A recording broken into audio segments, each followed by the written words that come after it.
हेल' नोंथांमोन आङो दिनै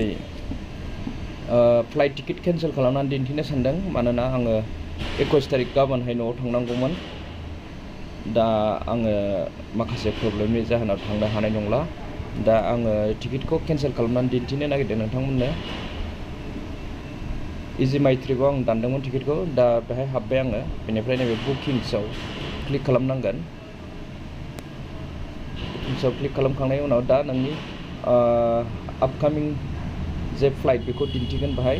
दा भिउ एन्ड मेनेजआव बाहाय क्लिक खालामनांगोन हा बेनिफ्राय नायदो बाहाय सानैनि टिकेट दानदोंमोन मिस्टार अमृत बसुमतारी आरो मिस्टार जितुन बसुमतारीनि दा बेखौ आङो थांनो हाया हिसाबै आं केन्सेल खालामसै इन्डिग'मोन फ्लाइटआ 8:45 निमोन गाबोन 21 नभेम्बर 2024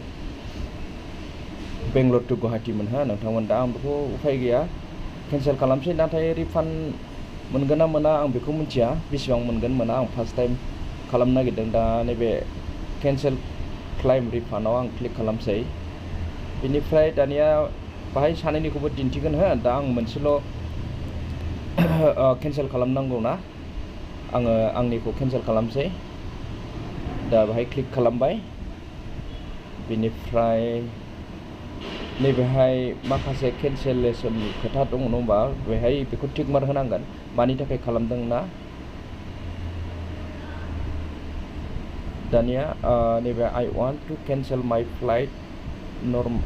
नर्मेल केन्सेलेसन बे मोनसे दं बेहाय I have already cancelled my ticket बेखौथ' नङा I miss my flight no my flight was cancelled the airline नैबे सिगांनियाव टिक मार्क खालामनांगोन हा I want to cancel my flight normal cancellation बाहाय क्लिक खालामदो बेनिफ्राय चेक रिफान्डआव क्लिक खालामबानो जाबाय दा आंनि फ्लाइटनि टिकेटनि दामा 5,945 मोन हा दा नायदो बेसेबांबा बुरजा दानगोन केन्सेलेसन फिसआनो 3,999 खा बिराद लस जायो आरोखि रिफान्ड एमाउन्टआ अनलि 1296ल' मोनसिगोन आङो मिथिबाय रायजोफोर 1300 थाखाखौनो मोनफिना दा अब्लाबो आङो केन्सेल खालामसै उफाय गैया नायदो बाहाय फ्लाइटनि माखासे डिटेलफोर दं बुकिं आइडि बुकिं डेट 13 आगस्टआव आं खालामदोंमोन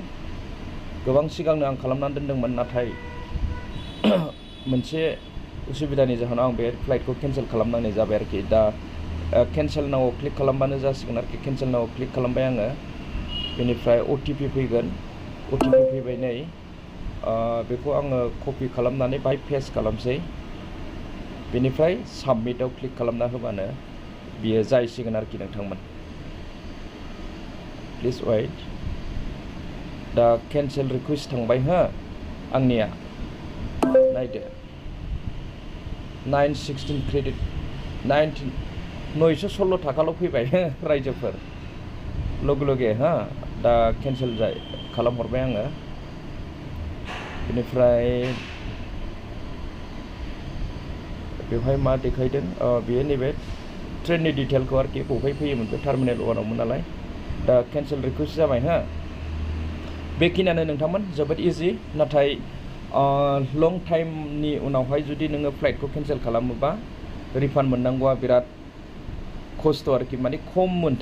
मोनो रिफान्डखौ नाथाय बिराद खम एमाउन्ट मोनो खावसेनि बाराखौनो गावसोरो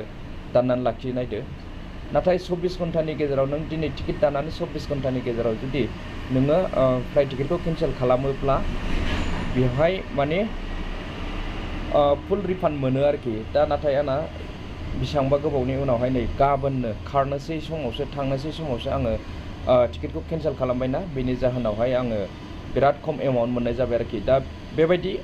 केन्सेल खालामनो हागोन आरो नोंथांमोनहा थेंक इउ रायजोफोर